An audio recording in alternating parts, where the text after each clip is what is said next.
Hi, ఎలా ఉన్నారు? Daily current affairs by కేఎస్ఎన్కేకు స్వాగతం. ఈరోజు మే 29. అతలాకుతలమైన దేశాల్లో శాశ్వత శాంతి పరిస్థితుల కల్పనలో ఐక్యరాజ్య సమితి శాంతి పరిరక్షక దళం కృషికి గుర్తుగా ఏటా మే 29న ఐక్యరాజ్య సమితి శాంతి పరిరక్షకుల అంతర్జాతీయ దినోత్సవంగా నిర్వహిస్తారు. అంటే international day of UN peace కీపర్స్గా నిర్వహిస్తారు.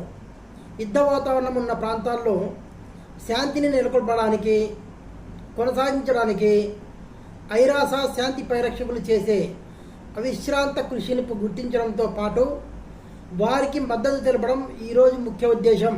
జాతీయ అంశాలు మన కరెంట్ అఫైర్స్ సంబంధించినవి. ముఖ్యంగా ప్రఖ్యాత ఉర్దూ కవి బషీర్ బద్ర్ కన్నుమూశారు. ఇతను ఉత్తరప్రదేశ్లోని అయోధ్యలో 1935 ఫిబ్రవరి 15న జన్మించారు.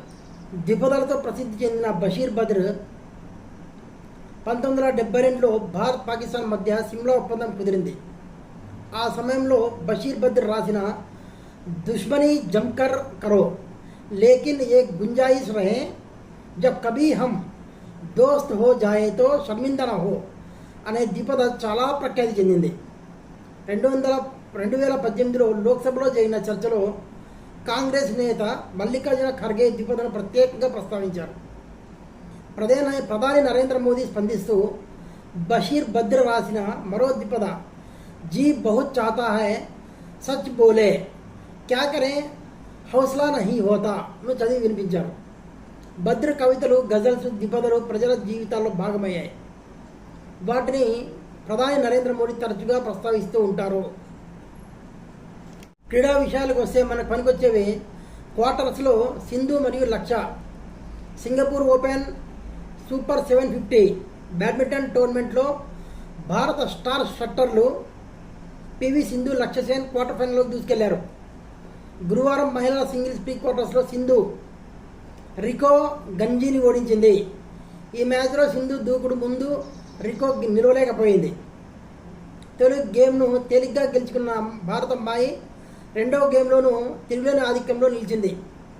అదే దూకుడుతో ఆమె గేమ్తో పాటు మ్యాచ్ను చేజిక్కించుకుంది. క్వార్టర్స్లో సింధుకు అసలు సవాల్ ఎదురుకానుంది. క్రీడా విషయానికి వస్తే కార్ల్సన్కు ప్రజ్ఞానంద షాక్. ప్రపంచ నెంబర్ 1పై భారత గ్రాండ్ మాస్టర్ గెలుపు. నార్వే ఓపెన్ అంతర్జాతీయ చెస్ టోర్నమెంట్లో భారత గ్రాండ్ మాస్టర్ ప్రజ్ఞానంద సంచలన ప్రదర్శన చేశాడు. ప్రపంచ నెంబర్ 1 నార్వే దిగ్గజం మ్యాగ్నస్ కార్ల్సన్ను బోల్తా కొట్టించాడు. మూడో రౌండ్లో తెల్ల పావులతో ఆడిన ప్రజ్ఞానంద 46 ఎత్తుల్లో కార్ల్సన్పై గెలుపొందాడు. క్లాసికల్ ఫార్మాట్లో కార్ల్సన్పై ప్రజ్ఞానందకి ఇది రెండో విజయం కావడం విశేషం. 2024లో ఇదే టోర్నీలో తొలిసారి కార్ల్సన్పై ప్రజ్ఞానంద గెలిచాడు. మరోవైపు ప్రస్తుత ప్రపంచ ఛాంపియన్ దుమ్మరాజ్ గుకేష్కు మరో ఓటమి ఎదురైంది. అర్మగెడాన్ గేమ్లో అలీ రెజా ఫిరోజా ఫ్రాన్స్ 62 ఎత్తుల్లో గుకేష్ను ఓడించాడు.